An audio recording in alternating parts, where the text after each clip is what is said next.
Okay. तो आज हम लोग आई जीएसटी का new chapter return and payment of taxes start करेंगे।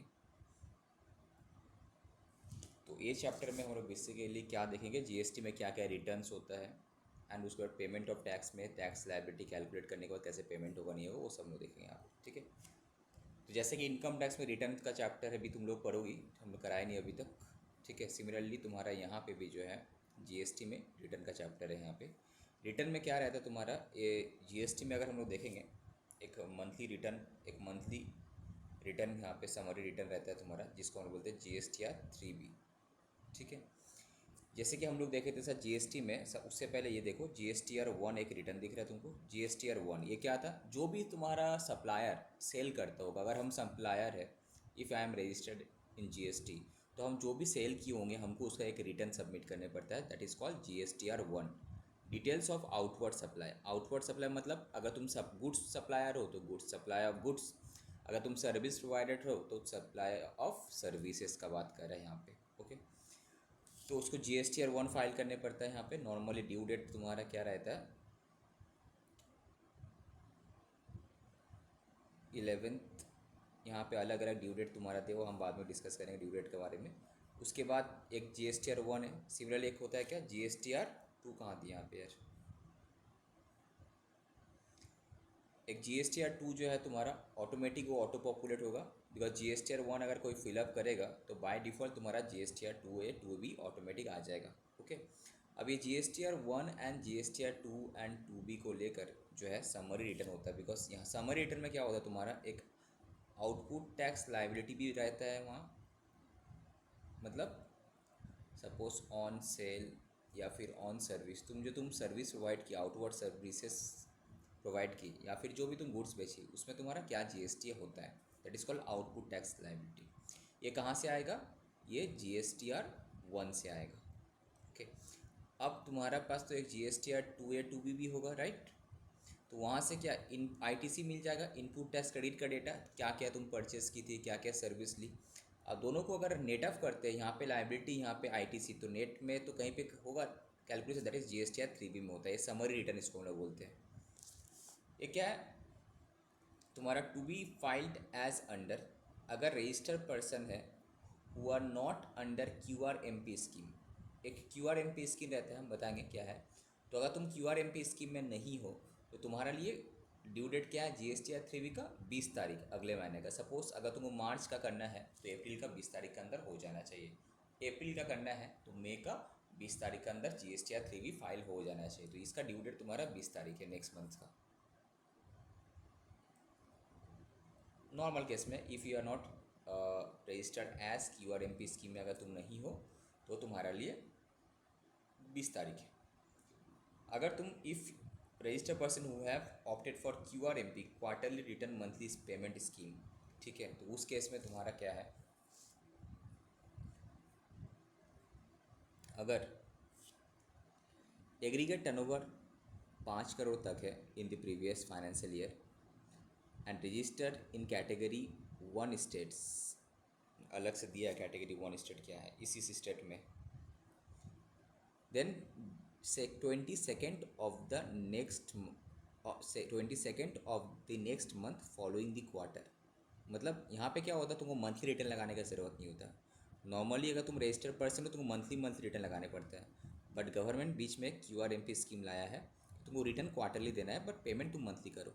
That is called QRMP scheme. Quarterly यहाँ पे अलग से भी यहाँ पे देगा, quarterly return and monthly payment scheme यहाँ पे अलग से रहना चाहिए।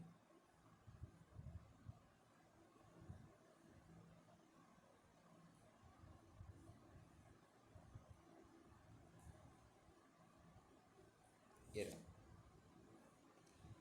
QRMP scheme.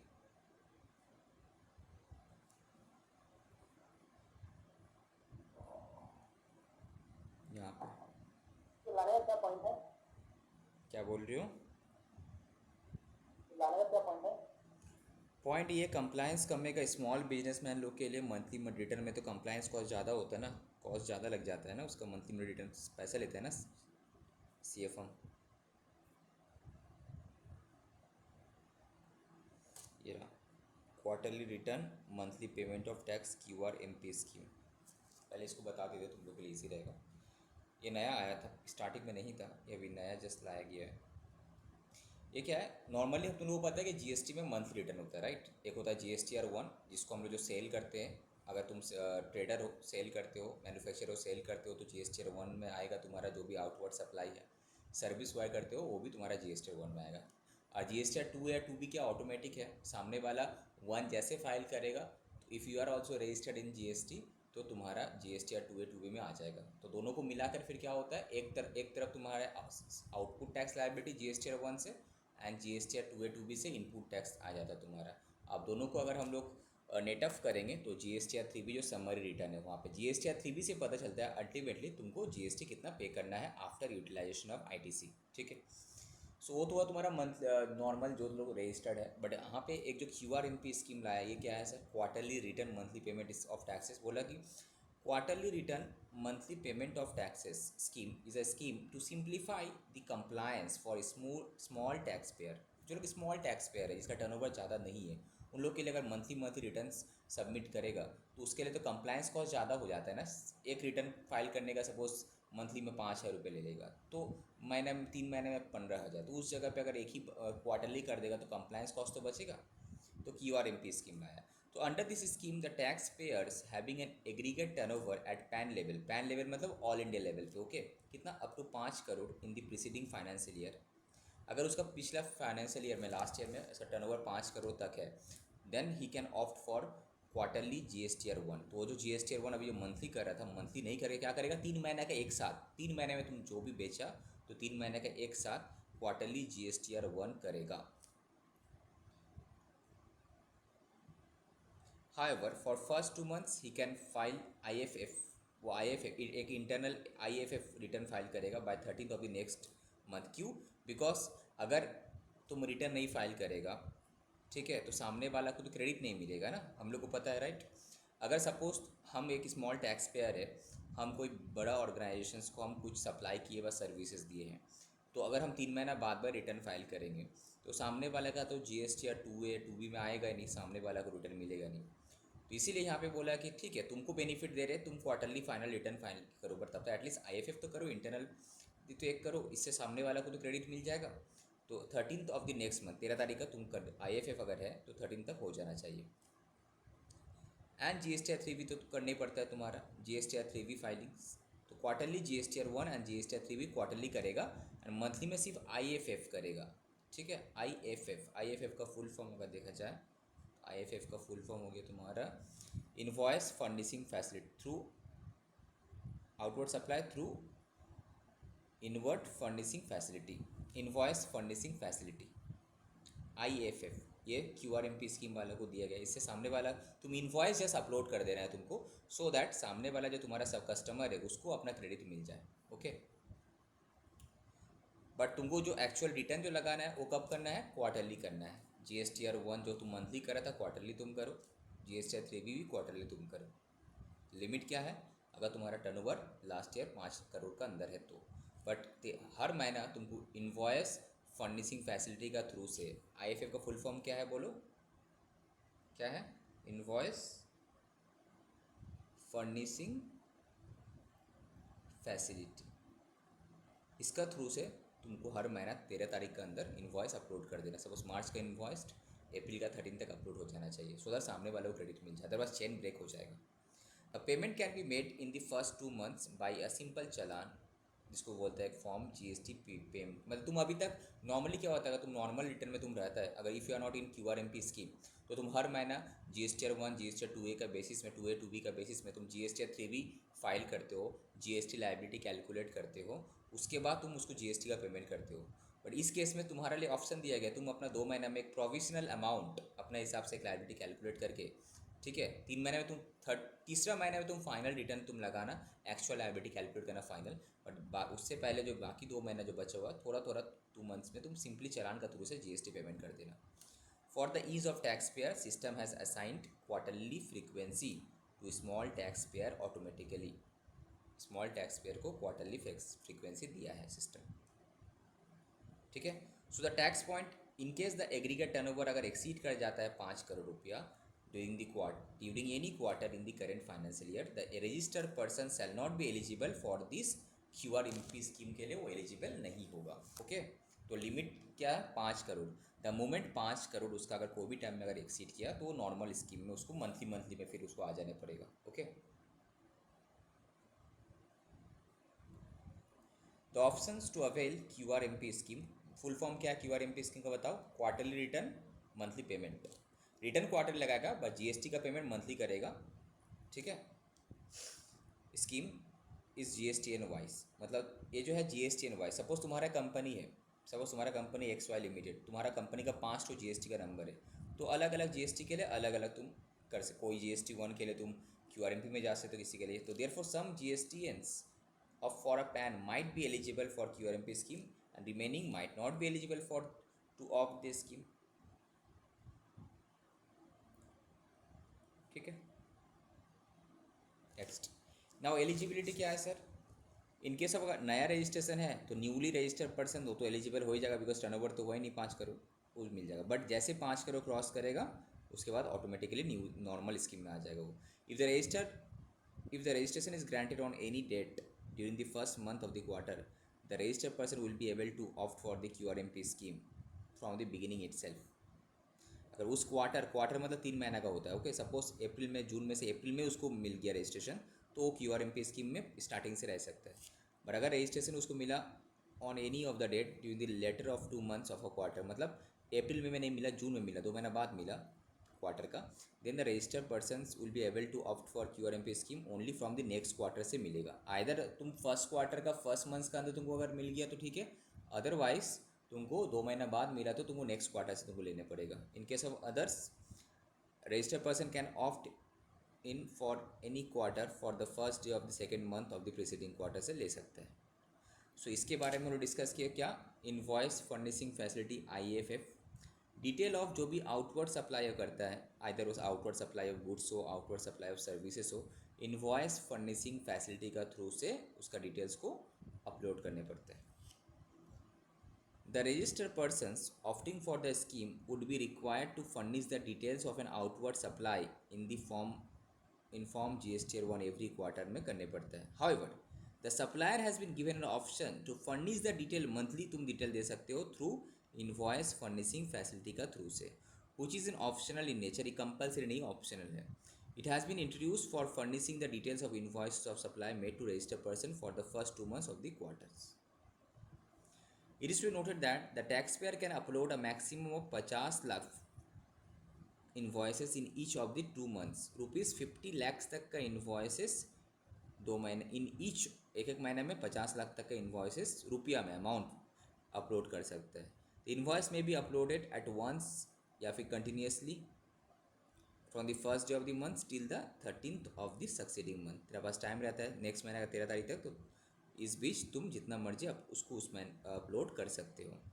The details uploaded in the IFF it shall be duly reflected in GSTR 2 जो बोल रहे थे GSTR 2 में ये रिफ्लेक्ट कर जाएगा। इसका बेसिस में सामने वाला क्रेडिट ले सकता है, हाँ कि नहीं? अब उसको रिटर्न फाइल करने पड़ता है क्वार्टरली, GSTR 3 भी क्वार्टरली फाइल करने पड़ता है। रजिस्टर्ड पर्सन जो कि ना QRMP स्कीम में गया है उसको GSTR 3 भी फाइल करने का for each of the quarter, कब? 22 या फिर 24 of the month succeeding such a quarter for that category 1 states के लिए, एंड कैटेगरी 2 स्टेट के लिए 22 कैटेगरी 1 के लिए 22, कैटेगरी 1 के लिए 22, कैटेगरी 2 के लिए 24 तारीख का डेट है।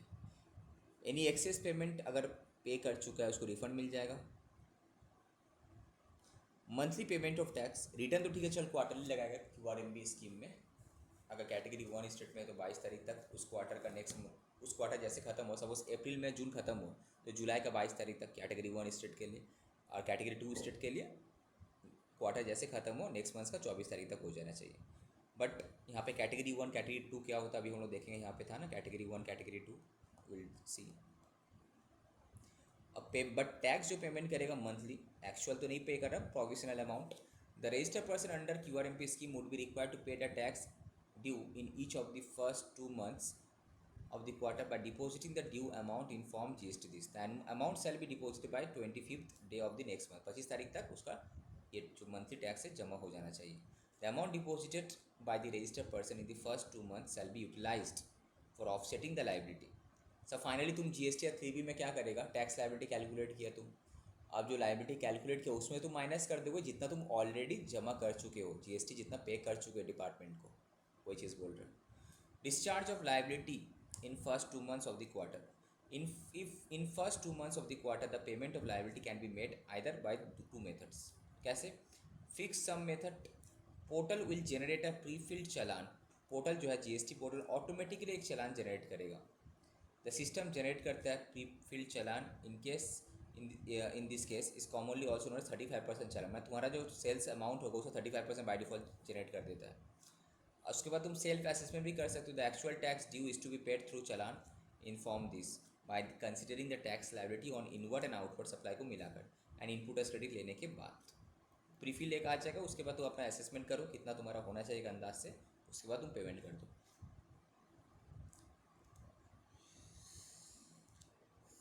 ये था तुम्हारा QRMP स्कीम. तो हम जहाँ पे थे वहाँ आ जाते फर्स्ट. तो नॉर्मली रिटर्न क्या होता है, GSTR 3B कब लगता है तुम्हारा, मंथली लगता है. जो लोग नॉर्मली रजिस्टर्ड है, जिसका टर्नओवर 5 करोड़ से ऊपर है, जो लोग QRMP स्कीम में नहीं है. और अगर कोई QRMP स्कीम में है तो GSTR 3B उसके लिए क्वार्टरली करेगा, मंथली नहीं करके क्वार्टरली करेगा. राइट. 22 तारीख भी हो सकता है, 24 तारीख भी हो सकता है. राइट. 22 तारीख भी हो सकता है, 24 तारीख भी हो सकता है. 22 तारीख अब कैटेगरी 1 के लिए, 24 तारीख अब कैटेगरी 2 के लिए. ऑब्वियसली टर्नओवर 5 करोड़ से अंदर होगा तो ठीक है. बट उसको टैक्स पेमेंट कब करना है बोलो, अभी हम लोग देखें 25 तारीख तक. मंथली वो टैक्स पेमेंट कर देगा, मंथली पेमेंट करेगा टैक्स का. फॉर क्वार्टरली टैक्स पे लोग 25 तारीख तक पेमेंट कर देगा वो लोग. राइट. अब क्वार्टर मतलब अप्रैल मई जून एक क्वार्टर हुआ, अक्टूबर नवंबर दिसंबर एक क्वार्टर हुआ, 3 महीना को. No applicable to all registered persons, सबके लिए एप्लीकेबल है जिसको जो एलिजिबल है. कंपोजिट स्कीम के लिए भी है, सबके लिए एप्लीकेबल है. GSTR 1 तो समझ में आ गया. GSTR 1 हम लोग क्या कहते हैं, आउटवर्ड सप्लाई होता है. GSTR 1 नॉर्मल के लिए मंथली करने पड़ता है 11. ठीक है. अब बाकी के लिए अगर QRMP स्कीम में है,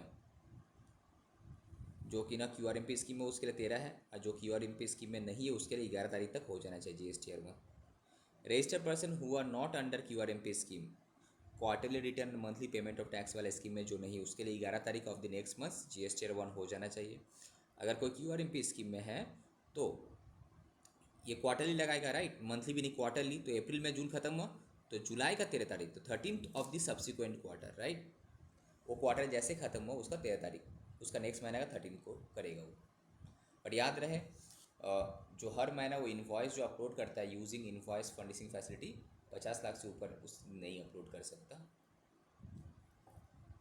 अब कैटेगरी 1 स्टेट क्या है, कैटेगरी 2 स्टेट क्या है, एक बार के लिए जस्ट देख लेना. इसका फ़र्क क्या पड़ेगा, बस ड्यू डेट में फ़र्क पड़ेगा. कैटेगरी 1 स्टेट के लिए बोलता है 22 तारीख, और जो तुम्हारा क्वार्टरली जो रिटर्न सबमिट करेगा GSTR 3B 22 तारीख, एंड यहाँ पे 24 तारीख होगा.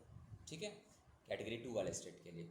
और GSTR 1 जो QRMP स्कीम में रहता है उसके लिए 11 का बदले 13 तारीख हो जाएगा. 11 के बदले क्या हो जाएगा, 13 तारीख हो जाएगा. अब GSTR 4 एक कॉम्पोजिशन जो डीलर होता है, जो लोग कॉम्पोजिट स्कीम में टैक्स पे करते हैं वो लोग तो क्या करता है, वो लोग GSTR 4 फाइल करता है. एक कॉम्पोजिशन टैक्स पेयर लोग के लिए कब करता है, 18th of the month succeeding the quarter, quarterly return file करता है वो 18 तारीख को. GSTR 4 एनुअली बाय 30th अप्रैल तक following the end of financial year. एक एनुअली भी GSTR 4 करता है. जैसे तुम्हारा फाइनेंशियल ईयर खत्म हो, सपोज मार्च खत्म हो तो 30 अप्रैल तक हो जाना चाहिए.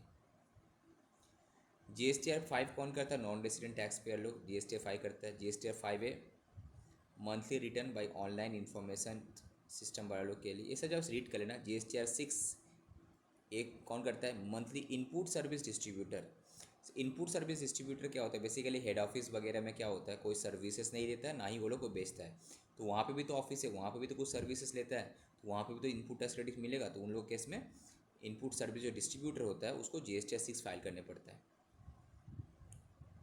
फिर जो मंथली रिटर्न लगता है TDS का उसका GSTR 7 लगता है. GSTR 8 है TCS जो कलेक्ट करता है उसके लिए.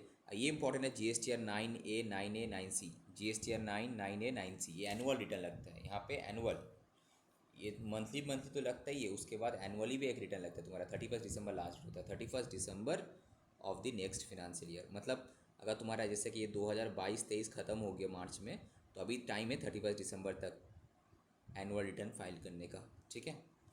तो GSTR 9 9A 9C का ड्यू डेट क्या है? 31 December of the next financial year.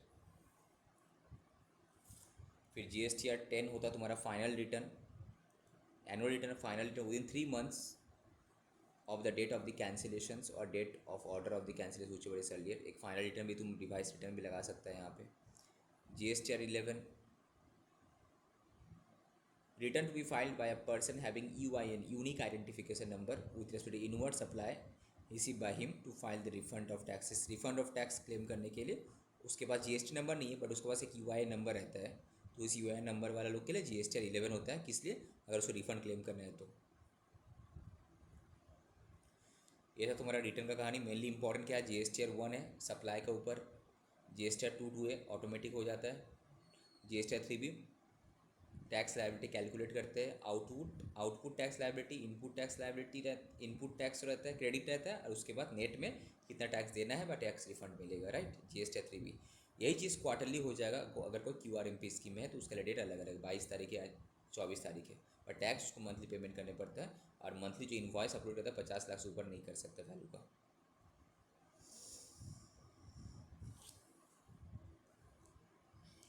Furnishing the detail of outward supply. So every registered persons, including casual registered persons, shall furnish electronically, subject to certain condition in GSTR 1, the detail of outward supply of goods and services। ठीक है, कब तक? 10 तक हो जाना चाहिए। Tax point अभी फिलहाल 10 के बदले क्या किया? 11 कर दिया है। पहले 10 था, अभी 11 कर दिया। ये डिटेल्स ऑफ आउटवर्ड सप्लाई जो रिटर्न बोलते हैं ना, उसमें तुम्हारा क्या है? इसमें इन्वॉइस भी रहेगा, debit note, credit note, device invoice, सब कुछ उसमें रहेगा तुम्हारा, ठीक है। उसके बाद यस, ये क्वेश्चन आता है सर, रेक्टिफिकेशन ऑफ रिटर्न। तुम सपोज रिटर्न में कुछ गलती किया तो रेक्टिफिकेशन कैसे करेगा? तो any registered persons who has furnished the details of any tax period upon discovery of any error or omissions therein, rectify such a error or omission in such a manner as may be prescribed, and shall pay the tax interest if any, in case there is a short payment of taxes on account of such error in the return to be furnished. However, no rectification of errors or omission in respect of details furnished shall be allowed after 30th November following the end of the financial year to which such details pertain to the relevant annual return का जो तुम्हारा last date क्या है? तुम्हारा 31 दिसंबर है, 30 नवंबर है, तो उससे पहले तुम्हारे रिटर्न अगर कुछ रेक्टिफाई करना है तो रेक्टिफाई तुम कर सकते हो। सब बकवास थ्योरी आता है, उससे कुछ इंपॉर्टेंट नहीं है, सब लिव इट। इसके बाद आ जाओ GSTR 1 में रहता क्या है आखिर? GSTR 1 में क्या रहता है तुम्हारा कि sir inter state intra state क्या क्या तुम सप्लाई किया, उसमें इंटर स्टेट सप्लाई जो तुम किया है उसमें 2.5 लाख ऊपर इन्वॉइस वैल्यू वाला कितना है जो तुम अनरजिस्टर्ड पर्सन को भेजा। अनरजिस्टर्ड मतलब B2C, बिजनेस टू कस्टमर, जो कि ना GST में रजिस्टर नहीं है, बट ऐसा कितना जिसका वैल्यू 2.5 लाख के ऊपर है, एक इन्वॉइस का वैल्यू, वो तुमको दिखाने पड़ेगा यहाँ पे। IFF जो इन्वॉइस फर्निशिंग फैसिलिटी के बारे में बोल रहा था, जस्ट एक बार क्लियर कर लें, यहाँ से क्वेश्चन ऐसा कुछ नहीं आएगा। हम चले जाते हैं तुम्हारा इसका भी जो furnishing of returns,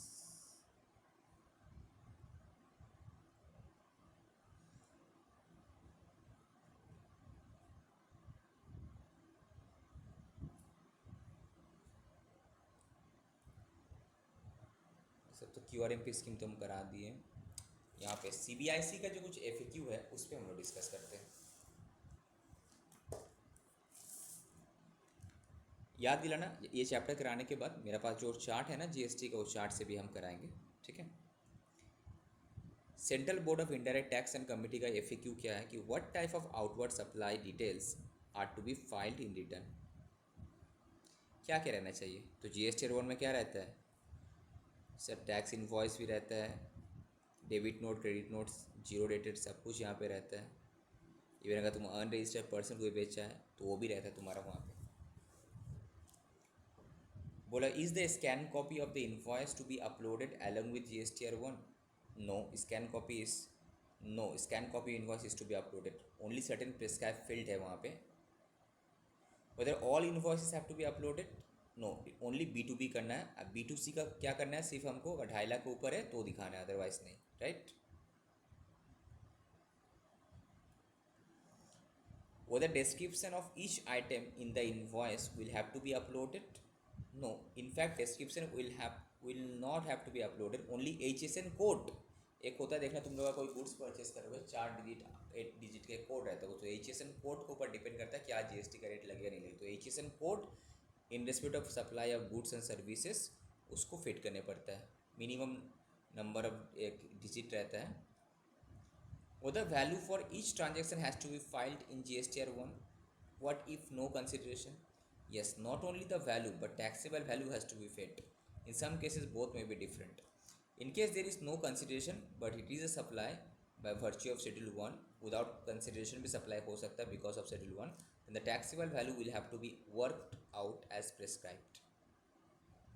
What is GSTR 3B? Late fee क्या है? Is there any late fee? Yes, late fee है तुम्हारा 20 रुपये पर डे का। What is final return? Why it is needed for this? बोला every registered person जिसका भी registration cancelled needs to file a final return of GSTR1 within 3 months of the date of cancellation. उसको final return करने पड़ता है। अब आते हैं पेमेंट ऑफ टैक्सेस। तो रिटर्न चैप्टर में ज़्यादा कुछ था नहीं, यहाँ से क्वेश्चन भी ज़्यादा आता नहीं है, थ्योरेटिकल क्वेश्चन थोड़ा बहुत आ जाता है, एक बार के लिए देख लेना हो जाएगा। अभी पेमेंट ऑफ टैक्सेस हम लोग को पता है, जो पेमेंट ऑफ टैक्स GST है इंट्रा स्टेट है, एक है इंटर स्टेट सप्लाई के लिए, राइट। तो अगर इंटर स्टेट सप्लाई की तो वहाँ पे CGST हम लोग पे करते हैं सेंट्रल गवर्नमेंट को, और SGST रेस्पेक्टिव स्टेट गवर्नमेंट को पे करते हैं, और इंटर स्टेट कैसे पूरा ही IGST पे करते हैं हम लोग सेंट्रल गवर्नमेंट को। So in the GST regime for any intra state supply taxes to be paid are central GST going into the account of central government, right. CGST जो पे करते हैं किसका पास जाता है, सेंट्रल गवर्नमेंट का पास जाता है। एंड जो SGST वगैरह हम लोग पे करते हैं कहाँ जाता है, स्टेट गवर्नमेंट व यूनियन टेरिटरी के पास जाता है। For any inter state supply tax to be paid is in IGST which will have components of both CGST and SGST. In addition, certain categories of registered persons will be required to pay to the government account tax TDS भी। तुम अभी क्या है ना, जैसे कि income tax में TDS काटते हैं हम लोग, सिमिलरली GST में भी बहुत सारा केस में TDS काटते हैं, तो TDS भी अगर तुम काटेगा तो भी जमा करने पड़ेगा। Person liable to pay GST, following person liable to pay GST to the government, कौन, सप्लायर। अगर तुम सप्लायर हो, तुम कलेक्ट करोगे तो कस्टमर से तुमको पे करना है। In case of imports recipient pay करता है इम्पोर्ट ड्यूटी, और कुछ केस में रिवर्स चार्ज मैकेनिज्म है, राइट। और गवर्नमेंट डिपार्टमेंट अगर making payments to vendor above specified limit 2.5 lakh under one contract और एक और TDS काटेगा। कोई भी अगर गवर्नमेंट डिपार्टमेंट है, कोई भी वेंडर को अगर पेमेंट करता है 2.5 लाख का ऊपर है कि कॉन्ट्रैक्ट का वैल्यू, तो TDS काटेगा।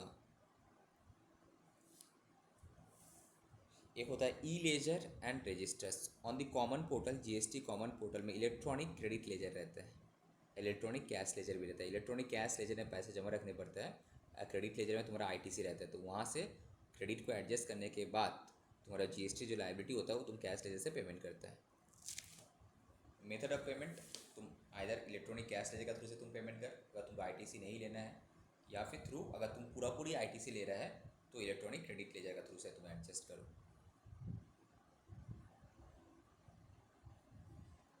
Electronic credit laser is maintain in form, एक फॉर्म रहता है GST पेमेंट 02, ये सब ऑनलाइन रहता है फॉर ईच रजिस्टर्ड पर्सन के लिए on the common portal, and every claim of input tax credit is to be credited to this ledger. तुम जो इनपुट टैक्स क्रेडिट लेते हो जो GSTR 2A का थ्रू से, वो इसी लेजर में अल्टीमेटली जाके इफेक्ट होता है। इनपुट टैक्स क्रेडिट जो है it is a self assessed in the return by registered persons, is credited to his electronic credit ledger में क्रेडिट हो जाता है।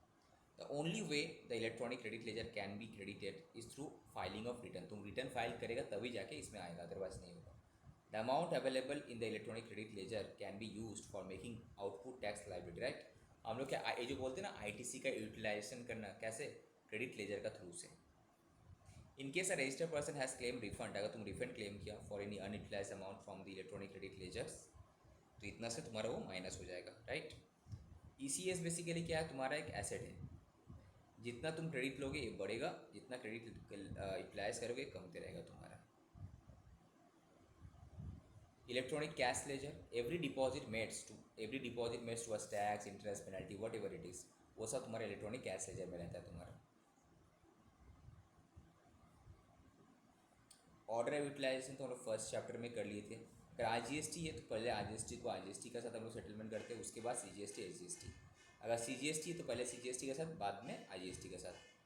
क्रॉस यूटिलाइजेशन कभी नहीं होता। ITC on account of CGST shall be utilised only after adjusting of ITC on account of IGST fully.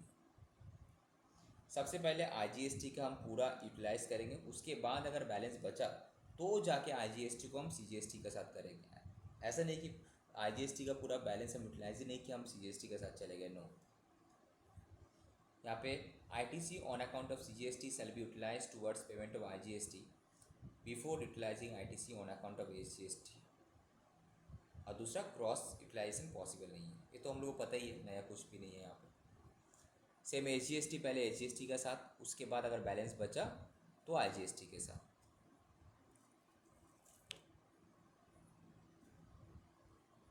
इसमें और कुछ इम्पोर्टेंस सच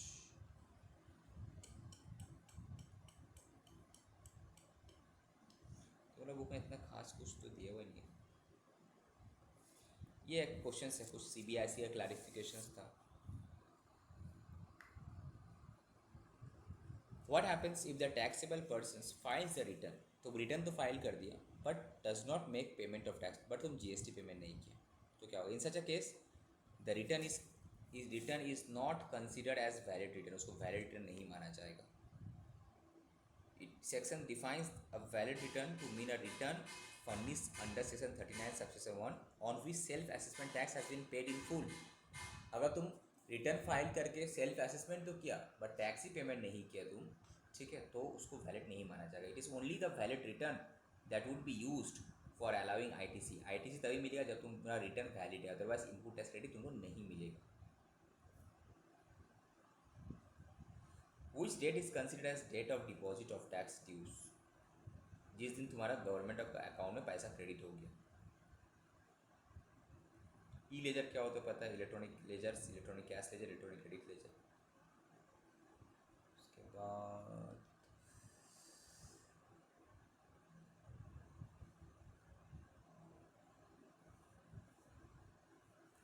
उसके बाद तुम्हारा कुछ तो अपना पास है।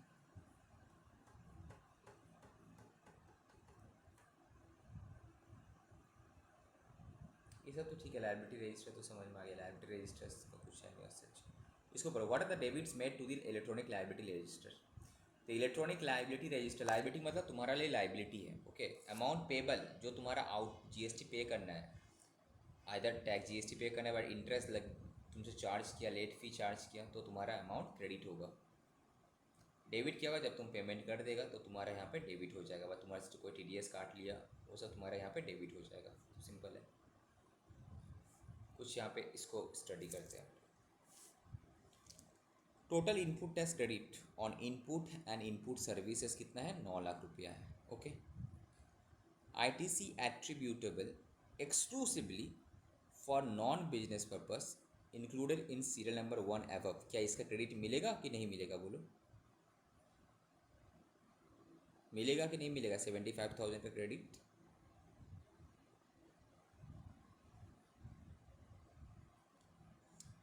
आईटीसी चैप्टर हम लोग जब किए थे याद है, अगर कोई आईटीसी इनपुट टैक्स क्रेडिट लिए हैं जिस exclusively for non business purpose के लिए, उसका तो आईटीसी नहीं मिलेगा क्रेडिट। दूसरा, अगर आईटीसी है exclusively for effective exempt supply, तो उसका भी तुम्हारा क्रेडिट नहीं मिलेगा। ITC in respect of inputs on which credit is not level block credit, तो उसका भी क्रेडिट नहीं मिलेगा, तो ये सब माइनस हो जाएगा उससे। ITC attributable exclusively for effective taxable supply included in serial number 1 above, yes ये मिलेगा तुम्हारा। टोटल टर्नओवर इतना है, उसमें से तुम्हारा total value of exempt supply इतना है। तो state the quantum of common credit यहाँ इंपॉर्टेंट है ये वाला, वेरी वेरी इंपॉर्टेंट, एग्जाम में आता है। बोला कॉमन क्रेडिट कैलकुलेट करो and state the amount of ITC to be reversed as per rule 42। ये इंपॉर्टेंट है, बस यहीं पे तुमको फोकस करना, बाकी तो थियोरेटिकल पोर्शन था अभी तक जो किया। तो सबसे पहले हम लोग यहाँ पे फोकस करेंगे कॉमन क्रेडिट कैसे कैलकुलेट करेंगे सर। कॉमन क्रेडिट कुछ नहीं, अब क्या करेंगे यहाँ पे, टोटल तुम्हारा जो इनपुट टैक्स था सब कुछ लेकर कितना 9 लाख, उसमें से जब तुमको पता है कि स्पेसिफिकली क्रेडिट नहीं मिलेगा उसको हटा दो। जैसे कि exclusively for non business purpose minus कर दो, exclusively for exempt supply credit नहीं मिलेगा इसका। जो सेक्शन 17 सबसेक्शन 5 में ब्लॉक क्रेडिट है जो हम लोग इनपुट टैक्स क्रेडिट में पढ़े थे उसका भी क्रेडिट नहीं मिलेगा तो माइनस कर दो। तो अल्टीमेटली 4,25,000 जो आया मेरा, इतना मेरे पास क्रेडिट अवेलेबल है। ITC ultimately credited to electronic credit ledger कितना, 4,75,000 ही तुम्हारा 4,25,000 था। अब यहाँ पे C1 क्या था मेरा, यहाँ पे C1 equals to T minus T1 T2 T3। तो 4,75,000 कैसे हो रहा है, 4,25,000 दिखा रहा है यहाँ पे, 4,75,000 क्यों दिखा रहा है, जोड़ो तो एक बार कैलकुलेटर से माइनस करके चेक करो, 4,25,000 है ना 4,75,000 है ये। अच्छा इसका टोटल है एक्चुअली ये जो है 4,25,000 इसका टोटल है, ठीक ही है। टोटल है 4,25,000। हाँ बस ये तीनों का टोटल है 4,25,000, तो 9 लाख माइनस 4,25,000 करने से यही आएगा, 4,75,000 ही आएगा, ठीक है। ये अल्टीमेटली जो तुम्हारा इलेक्ट्रॉनिक क्रेडिट लेजर में आईटीसी कितना दिखे, 4,75,000 ना, बिकॉज 9 लाख का तुम बोल रहे इनपुट टैक्स पे किया, तुम जीएसटी पे किया इनपुट टैक्स, पर जितना हम जीएसटी पे करते पूरा का क्रेडिट नहीं मिलता ऑन अकाउंट ऑफ, या तुम नॉन बिजनेस पर्पस यूज़ किया तो क्रेडिट नहीं मिलेगा, तुम एग्जाम सप्लाई के लिए यूज़ किया क्रेडिट नहीं मिलेगा, तुम्हारा इनएलिजिबल क्रेडिट था जो सेक्शन 17 सबसेक्शन 5 में जो बोल दिया था क्रेडिट नहीं मिला कुछ कुछ सिनारियों में, तो उस केस में तुमको नहीं मिलेगा, अल्टीमेटली मिलेगा 4,75,000 का मिलेगा, ओके। अब इसमें से भी बोल रहा है क्या, इसमें से भी जो टैक्सेबल सप्लाई के लिए कितना है, out of 4,75,000 taxable supplies including zero rated supply के लिए कितना है, 2,75,000। इसका मतलब कॉमन, अब इसका मतलब बाकी जो 2 लाख क्या है, कॉमन है। कॉमन मतलब इसमें से कुछ एग्जाम सप्लाई भी है, कुछ नॉन एग्जाम टैक्सेबल सप्लाई जो मिक्स्ड है, तुम अलग से आइडेंटिफाई तुम नहीं करा, that is called common credit, that is called common credit. Common credit कैसे निकाला समझ में आया, टोटल इनपुट टैक्स तुम कितना पे किया उसमें से तुम हटा दो जिसका जिसका तुमको आईटीसी नहीं मिलेगा, हटा दिया हम, तो तुमको मिल गया अल्टीमेटली कितना का आईटीसी मिलेगा। अब उसमें से तुम देख लो, उसमें से तुम्हारा टैक्सेबल सप्लाई के लिए इंक्लूडिंग जीरो डेटेड सप्लाई के लिए कितना है, तो तुम देखा 2 लाख है, तो अल्टीमेटली मेरा कॉमन 2,75,000 है, तो कॉमन क्रेडिट कितना आया, 2 लाख आया। अब इस 2 लाख में से ये फर्स्ट क्वेश्चन था कि state the quantum of common credit, जो हमको पता चल गया क्वांटम कितना है, कितना 2 लाख।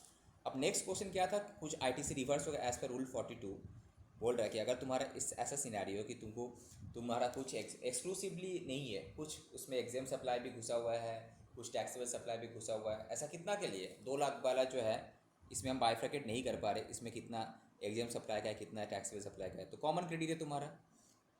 तो अब इसको तोड़ने का तरीका क्या है, जो रूल 42 बताता है डायरेक्ट सम से कराते हैं हम, बोलते aggregate value of exempt supply question में दिया हुआ है कितना, 27,08,000, ओके ठीक है। उसके बाद total turnover of the registered person भी दिया हुआ कितना, 56,32,000, ओके। तो बोला प्रोपोर्शन निकालो, proportionate of common credit not allowed, कितना, वो क्या कर रहा है कि तुम्हारा जब टर्नओवर 56 लाख यूनिटरी मेथड, जब तुम्हारा टर्नओवर 56,32,500 है, ठीक है, तो तुम्हारे लिए कॉमन क्रेडिट कितना है, 2 लाख है। तो इसका मतलब ये 27,08,000 में कितना घुसा होगा, इतना जो तुम्हारा अलाउ नहीं होना चाहिए। देखो वही किया ना, E/F क्या किया, ये सिंपली क्या किया, 2 लाख जो है 56,32,500 के लिए है, तो 27,08,000 के लिए कितना, बस तुमको जो पता ही है कि भाई ये मेरा एग्जाम सप्लाई है, इसके ऊपर तो हमको आईटीसी मिलेगा ही नहीं, बट एग्जैक्टली अमाउंट नहीं पता था, तुम एक काम करो था, प्रोपोर्शनेट निकाल लिए यहाँ पे एज पर रूल 42। वो क्या क्या प्रोपोर्शनेट कैलकुलेट किया, समझ में आया कैसे कैलकुलेट किया 96,156। क्या किया कि जो कॉमन क्रेडिट को डिवाइड करेगा किससे, सिंपली कॉमन क्रेडिट को कॉमन डिवाइड कर देगा टोटल टर्नओवर्स, टोटल। अब मल्टीप्लाई कर दो यहाँ पे एग्जाम सप्लाई वाला टर्नओवर्स बस। उसके बाद कॉमन क्रेडिट कितना आया तुम्हारा 96,156, जिसको हम लोग बोलते हैं D1 C2।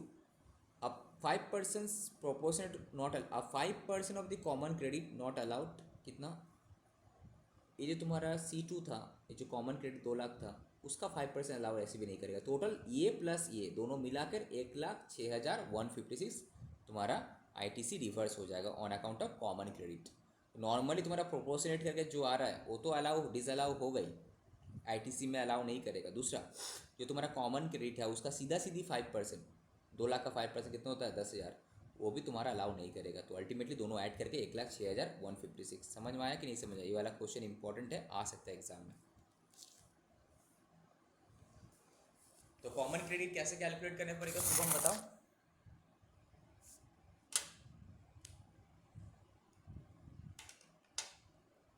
अर्चना बताओ।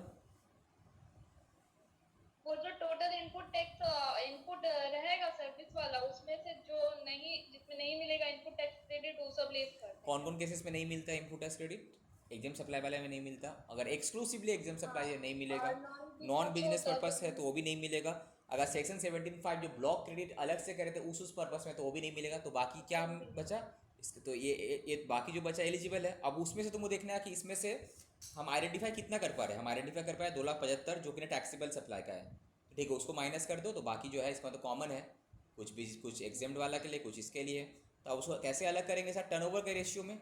आपका टोटल टर्नओवर में से एग्जाम सप्लाई का टर्नओवर कितना है, उस रेशियो में उतना तुम्हारा प्रोपोर्शनेट क्रेडिट अलाउ नहीं होगा। और बाकी जो कॉमन क्रेडिट था उसका 5%, तो टोटल ऐड करो, इतना तुम्हारा ITC रिवर्स हो जाएगा। ये कुछ MCQs वगैरह है, तुम्हारा बुक का पीछे जितना भी MCQs है अच्छे से कर लेना, इंपॉर्टेंट है तुम लोग के लिए स्पेसिफिकली। और एक क्वेश्चन यहाँ पे है,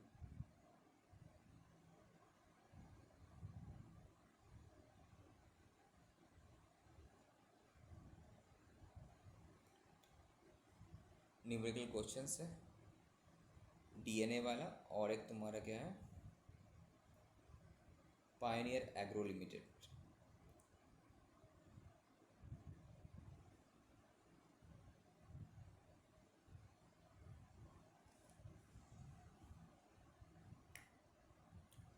Mrs. DNA एक registered taxable persons under regular schemes provide the follow. अच्छा एक बार CA का मैट भी कर लेते हैं ना, क्वेश्चन तो एटलीस्ट देख लो वहाँ से। रुको, इस चैप्टर से प्रैक्टिकल क्वेश्चन में ये आता है, बाकी तो सब थ्योरेटिकल है।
कुछ प्रैक्टिकल क्वेश्चन तो इसमें दिख ही नहीं रहे हमको।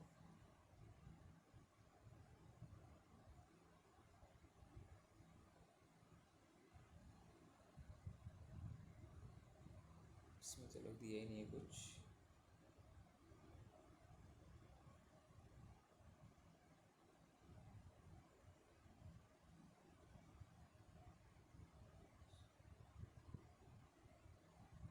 इसमें कुछ तो दिया ही नहीं है, छोड़ो। इसको करते हैं। मिस्टर डीएनए एक रजिस्टर्ड टैक्सेबल पर्सन है under regular scheme provide the following information for the month of May. Inter state supply of goods के 1 लाख का। इंटर स्टेट सप्लाई किया 500 पैकेट्स ऑफ डिटर्जेंट, 400 रुपया each along with a plastic bucket worth ₹100 each with each packet, जो कि एक mix supply था। तो mix supply का केस में क्या होता है, कौन सा रेट लगता है, जिसका रेट हाईएस्ट रहता है। तो किसका रेट हाईएस्ट है, प्लास्टिक बस बकेट का। तो पूरा इंटायर जो वैल्यू है 500 इंटू 400 वो, प्लस ये 100 packet each for each packet के लिए 500 पैकेट इंटू 100 करके, तो ये 10 इंटू 10 होगा एक, ठीक है, प्लस 500 इंटू 100 एक होगा। तो दोनों जो टोटल जब वैल्यू उसके ऊपर 28% लगे। मिक्स सप्लाई के इसमें हाईएस्ट रेट पर होता है, ठीक है। ना supply of online educational journals वगैरह, private coaching centre providing tuitions वगैरह इंट्रा स्टेट है, ये 50,000 आ जाएगा। DNA has also receive the following, ये तुम्हारा इसके ये क्या है, इसका आउटवर्ड है बेसिकली, ये क्या है इसका आउटवर्ड है। तो यहाँ से लेके यहाँ तक का जो है, कहाँ से लेके ये आउटवर्ड सप्लाई है उसका, ठीक है। उसके बाद ये क्या है, उसका इनपुट है, inward supply input. Inter state goods purchase किया out of which invoice for goods इतना इज मिसिंग, जो इनवॉइस मिसिंग है तो उसका आईटीसी मिलेगा कि नहीं मिलेगा, नहीं मिलेगा 20,000 का, दैट इज़ 50 का मिलेगा यहाँ पे। Repair of bus with seating capacity 20 passengers है, use to transport is employees from their residence being an intra state supply, तो इस केस में तो मिल जाएगा, राइट। वो तो मोटर व्हीकल का था 6 से, यहाँ पे तो 12 से ज़्यादा ही है तुम्हारा, तो इस केस में मिल जाएगा आईटीसी। तो तुमको करना क्या है बेसिकली, यहाँ पे जीएसटी का रेट भी दे दिया कि rate of GST in respect of all inward and outward supply except item number 2, ये जो आइटम नंबर 2 छोड़कर ये वाला ये वाला छोड़कर कितना है 18% से। तो तुमको क्या करना है, ये जो 1 लाख के ऊपर 18% कैलकुलेट करो तो तुमको जीएसटी मिल जाएगा, आउटपुट टैक्स लायबिलिटी। फिर करना क्या है बेसिकली, इसको हम यहाँ पे ऐड करते, रुको।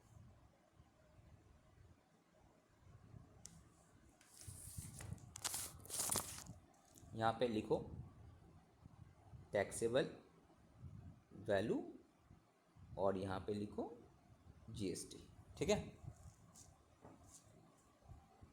तो सबसे पहले तुम क्या कर लोगी, आउटपुट जीएसटी लायबिलिटी हमको कैलकुलेट करना है, ठीक है। किसके ऊपर, सबसे पहले क्या है, इंटर स्टेट सप्लाई।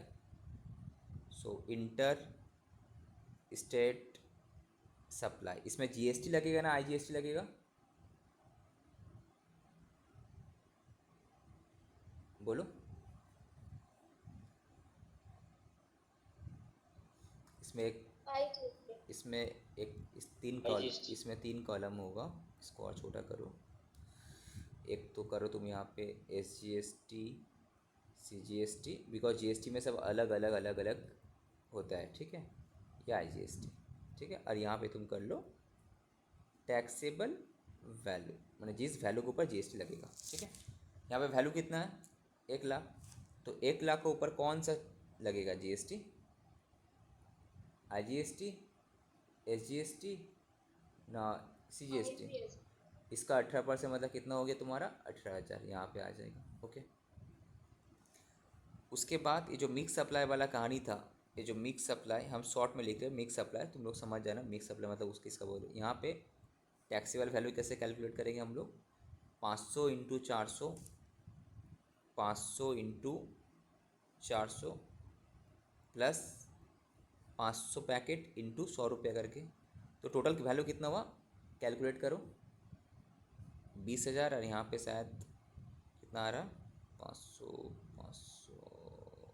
550, ये कितना आ रहा है देखो 2 लाख आ रहा है क्या, देखो चेक इट, 2 लाख और प्लस 500 इंटू 100 करो कितना आ रहा है,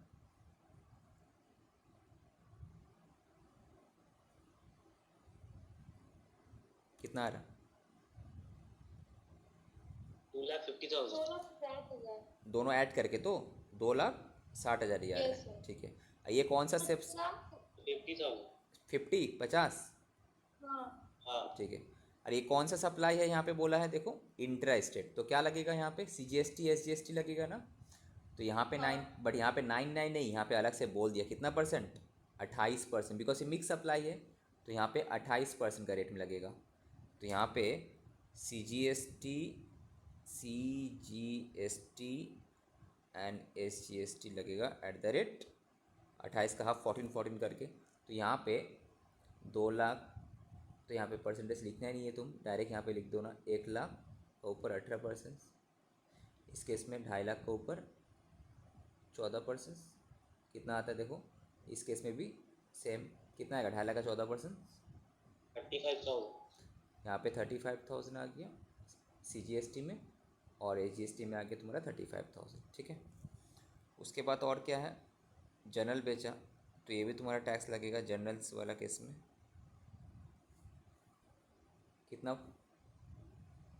50,000 का। कहाँ बेचा है, इंट्रा स्टेट है, तो 50,000 का 99%, तो 50,000 का 9%, 50,000 का 9% कितना हुआ, 45,000। 9%, 4500 होगा, 1,500। 100, ठीक है। तो ये तुम्हारा अल्टीमेटली क्या है, आउटपुट टैक्स लाइबिलिटी हुआ। तो ये जो हम सप्लाई किए हैं उसका मेरा आउटपुट टैक्स लाइबिलिटी ये हुआ। उसको गलत हो गया मेरा लाइन खींचने में, एनीवे इसको टोटल करो। यहाँ पे आ रहा 18,000, इस केस में आ रहा कितना, ये कितना लिखे थे हम लोग, 14%, 2,50,000 का 35,000 ना, 35 प्लस यहाँ पे दैट इज़ 39,500, और यहाँ पे भी 39,500। ये क्या है तब, आउटपुट GST है। ये क्या है, आउटपुट GST है, लाइबिलिटी है ये। अब इससे हम लोग क्या करते हैं, लेस करते हैं क्या, बोलो, input tax credit, right. ITC। अरे यार लेस तो हो, लेस ITC शॉर्ट में लिख रहे हैं हम लोग यहाँ पे। क्या क्या है तुम्हारा केस में ITC, इंटर स्टेट सप्लाई है। तो ये वाला तुम किसके साथ एडजस्ट करोगे, किसके साथ,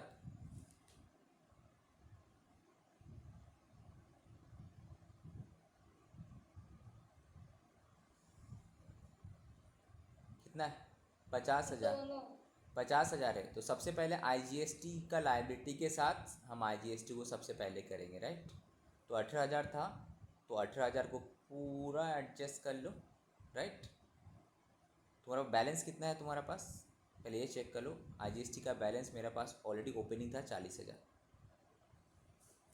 ओके।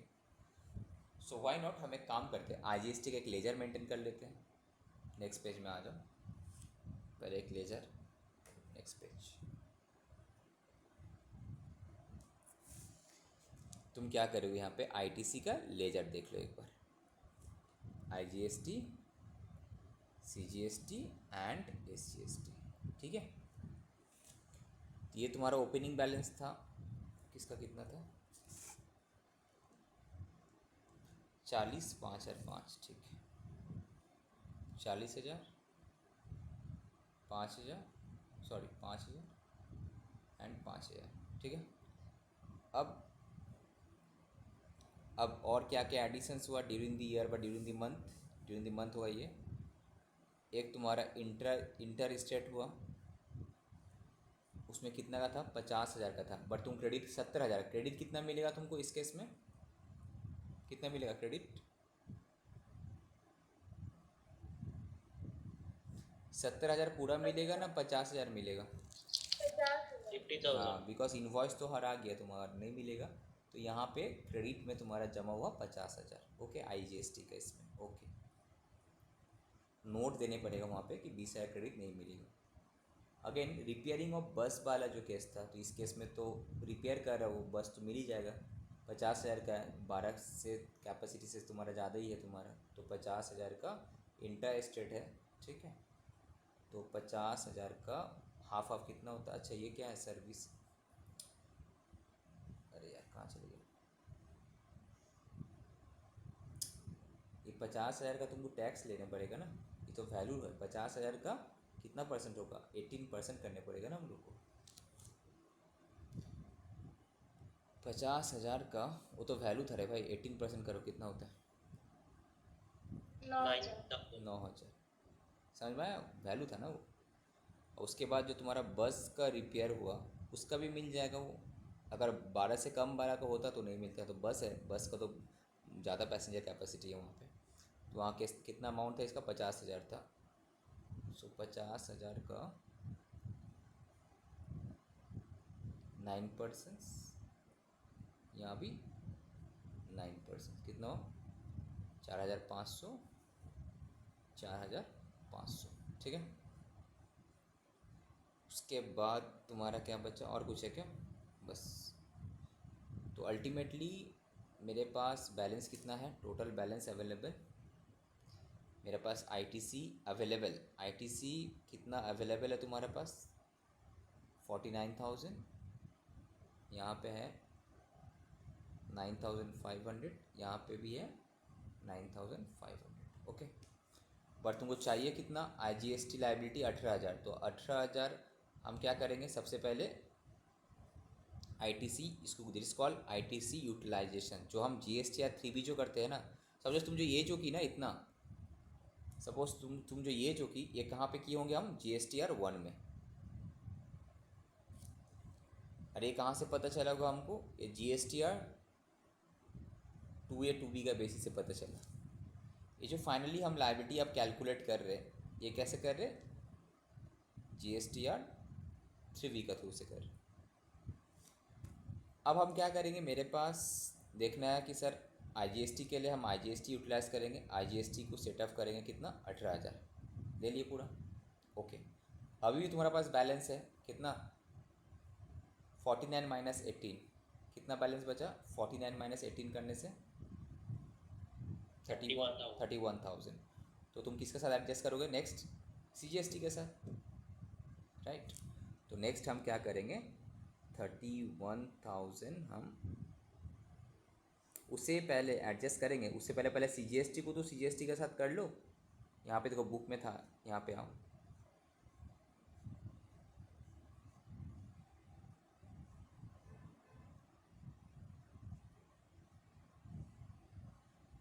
ये देखो इस चीज़ को अच्छे से समझो। आईजीएसटी को तुम फर्स्ट टुवर्ड्स आईजीएसटी जो तुम किया, आईजीएसटी का जो तुम्हारा आईटीसी था हम सबसे पहले आईजीएसटी के साथ कर लिए। अब the remaining credit if any, तब तुम पहले सीजीएसटी के साथ करो फिर आईजीएसटी के साथ करो। तुम कर सकते हो अभी ना। सीजीएसटी का जो आईटीसी है first towards payment of CGST, पहले तुम सीजीएसटी का पेमेंट के लिए तुम करो, देन द रिमेनिंग क्रेडिट जो है इफ़ एनी तुम आईजीएसटी के साथ कर सकते हो। जैसे कि आईजीएसटी को सीजीएसटी के साथ भी कर सकते हैं। सिमिलरली अगर आईजीएसटी में रिक्वायरमेंट पड़े तो सीजीएसटी का अगर बैलेंस ज़्यादा है तो इसके साथ भी कर सकते हैं।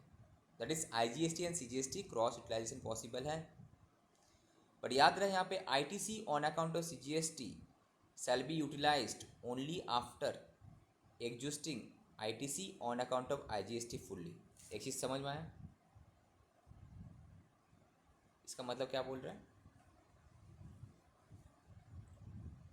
मतलब तुम्हारा पास अगर आईजीएसटी में बैलेंस गिरा हुआ है तो सबसे पहले वहाँ से यूज़ करो, उसके बाद तुम सीजीएसटी को टच करो।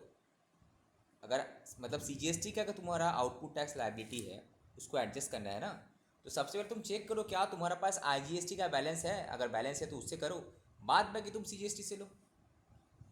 कोई टैक्स पॉइंट यहाँ पे दिया कि ITC on account of CGST shall be utilised towards payment of IGST before utilizing ITC on account of AGST, correct? Now ITC of CGST shall not be utilized towards payment of AGST, तो ठीक ही है।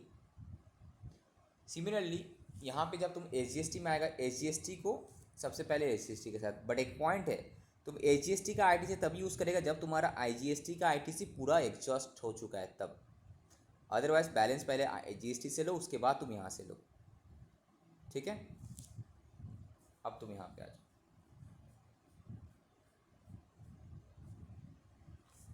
ये जो 18,000 है, अभी मेरे पास 31,000 था, तो सबसे पहले अब हम सोचेंगे भाई मेरा इसको इसके लिए अमाउंट चाहिए, तो सबसे पहले क्या CGST को एडजस्ट करेंगे ना IGST को पूरा ख़त्म करेंगे? कौन सा? वही IGST को पहले correct IGST को करते ख़त्म करेंगे। तो IGST कितना बचा हुआ था मेरे पास? 31,500 ना?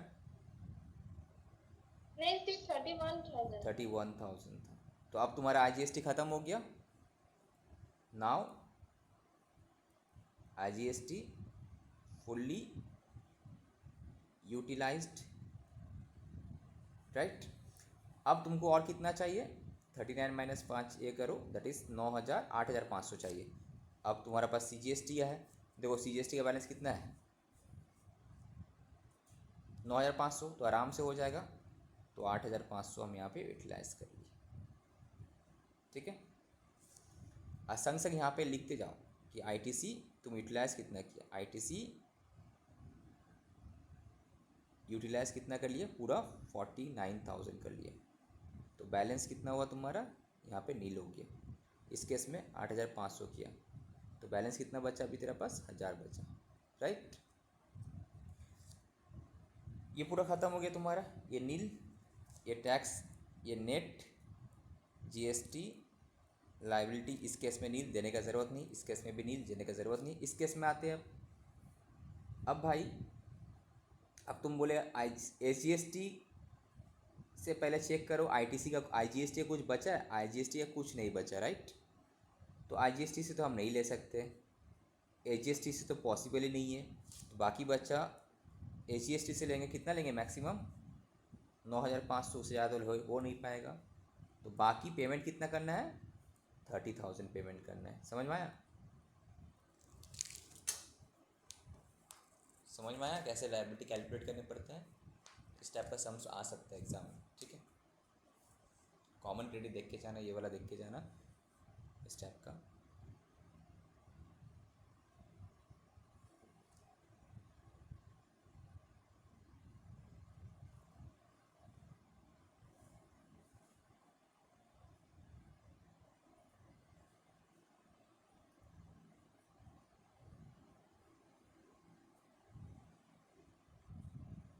तो 15,000 क्यों दे रहे हैं एक आप? बार ITC रिजल्ट दिखाइए तो कैलकुलेशन। ये वाला, हाँ, ये ओपनिंग था, तुमको क्या क्या ITC मिला, इतना अवेलेबल था और तुम कैसे यूटिलाइज की। इसका भी ख़त्म हो जाएगा 9,500।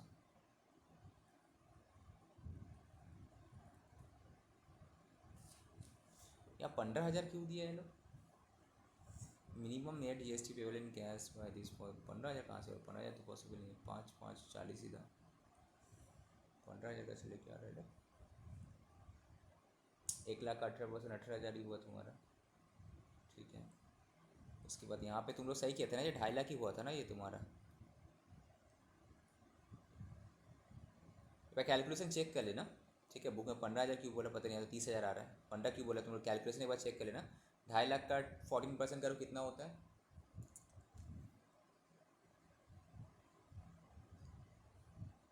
35,000। 35,000 हो रहा है ना। ये 2.5 लाख ही आ रहा था ना, ये तुम्हारा आ रहा था कितना? 2 लाख, और यहाँ पे 50,000, 50,000 ठीक ही है, ठीक है। 35 ओके। तो यहाँ पे आ रहा 18,000, यहाँ पे था तुम्हारा 35, और यहाँ पे तुम्हारा 50,000 का ही था ना वो जनरल जो बेचा था।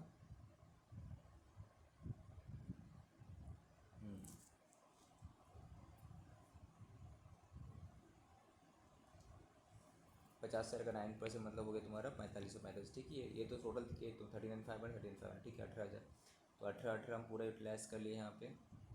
मेरा पास था कितना? क्रेडिट कितना मिला था? 50। अब क्रेडिट कितना मिला था देखो तो यहाँ पे 50,000 का 18% ही क्रेडिट मिलेगा फर्स्ट वाला केस में। 50,000 का 18% कितना होता है? 50,000 का 18% 9,000, ठीक ही है।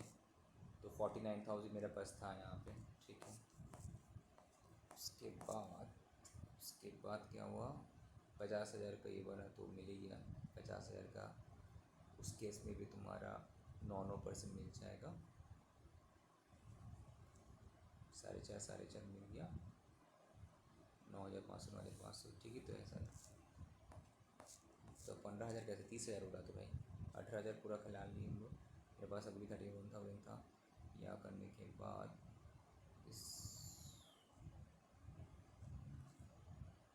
30,000 आंसर होगा रे, 15,000 थोड़ी होगा, 30,000 होगा। ठीक है,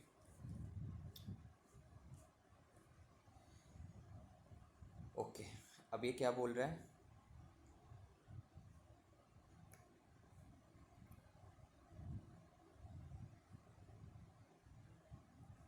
sale of rice on own account unbranded, sale of branded rice on own account, commission received for dealing in unbranded rice, commission received for dealing in branded rice, commission received is sale of egg, sale of dried coconut, sale of dedicated coconut. On the basis of aforementioned information you are requested to answer the following. Does sale of rice on account of on own account exempted supply? Unbranded rice क्या होता है तुम्हारा, agriculture produce का अंदर आ जाएगा तुम्हारा। तो उस केस में तुम्हारा एग्रीकल्चर प्रोड्यूस भी नहीं, ये अलग से एग्जेम्प्ट कैटेगरी का जो लिस्ट था तो वहाँ पे है, देखा अनब्रांडेड राइस, तो तुम्हारा ये एग्जेम्प्ट में आएगा। The sale of dried coconut exempt, dried coconut भी तुम्हारा एग्जेम्प्ट लिस्ट में होगा, देखना एग्जेम्प्शन का जो गुड्स का लिस्ट है ना वहाँ पे था। State the quantum of exempted supply, तो एग्जेम्प्टेड सप्लाई कितना आ रहा है तुम्हारा केस में, एक तो आ रहा ये, उसके बाद तुम्हारा आ रहा कमीशन रिसीव किया for dealing in unbranded rice, उन्हें 18 लाख है। फिर तुम्हारा सेल ऑफ एग, एग में तो कोई जीएसटी नहीं है जितना को पता है, 18 कितना होता है करो तो 18 कितना होता है,